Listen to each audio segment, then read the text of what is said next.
Hello to our viewers across New Zealand and Australia. I'm Philip Duncan. Thank you very much for joining us. We're tracking a lot of high pressure at the moment, and as you're going to notice in the days ahead, we're showing both New Zealand and Australia and the South Pacific because this area of high pressure is the main feature. And as you can clearly see, it covers most of Australia, most of New Zealand, and in fact goes all the way out to the east. It also goes all the way up to the South Pacific Islands like New Caledonia, Vanuatu, and just on the edge there is Tonga and Fiji.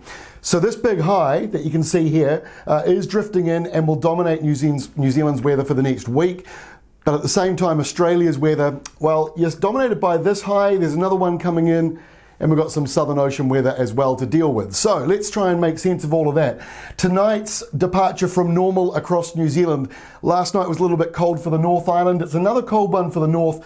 You can sort of see how these cold changes take a day or so to reach the north of the country. So we had the cold snap, the big frost yesterday in the South Island. Tonight, you got average temperatures in those same areas that were -7 yesterday. So bang on normal tonight. Warmer than average though in Southland and Otago, or some parts of Otago. And the coldest place will be, compared to normal that is, will be Northland. Now as we go into Friday I should say, Friday, short week, gosh. You can see the country is leaning warmer than average in many places. Southland's about normal, and so is some parts of Waikato, but generally speaking, most of New Zealand is leaning a couple of degrees warmer than average as we go into Friday. So why is that? Well, this area of high pressure is driving in this airflow here, and while it looks like it's a southerly, it's really coming out of Australia, and it's a bit of a westerly a theme to it. So yeah, it's a little cool in some coastal areas, but to be honest with you, this high is keeping things pretty settled now. So on Friday, there's a bit of a southerly moving up the country, or a sou'wester.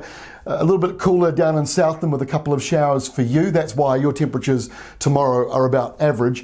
And you can see that high pressure belt just parked in the Tasman Sea, and that's where it's going to be for quite some time.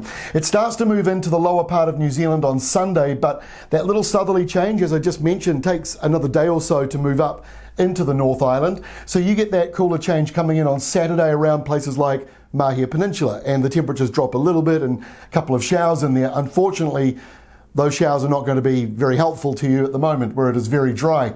And look at the wet easterly coming in for Australia on the top end of that high.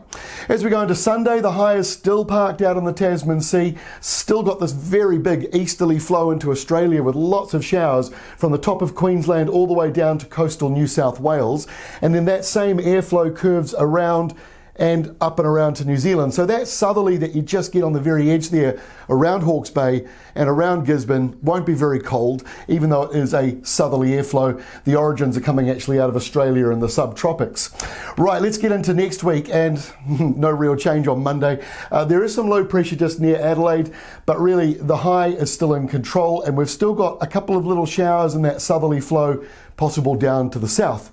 By Tuesday, the wind's picking up a little bit now through the South Island as the high finally starts to actually move in and across the country. We've got this wet airflow coming in behind it, so there'll be a bit of rain around Fiordland, but you might have noticed it's pretty dry around New Zealand for the next few days ahead. It gets a little more unsettled on Tuesday though around Australia, both Perth, Adelaide, those areas looking like they'll get some low pressure and a bit of wet weather in there.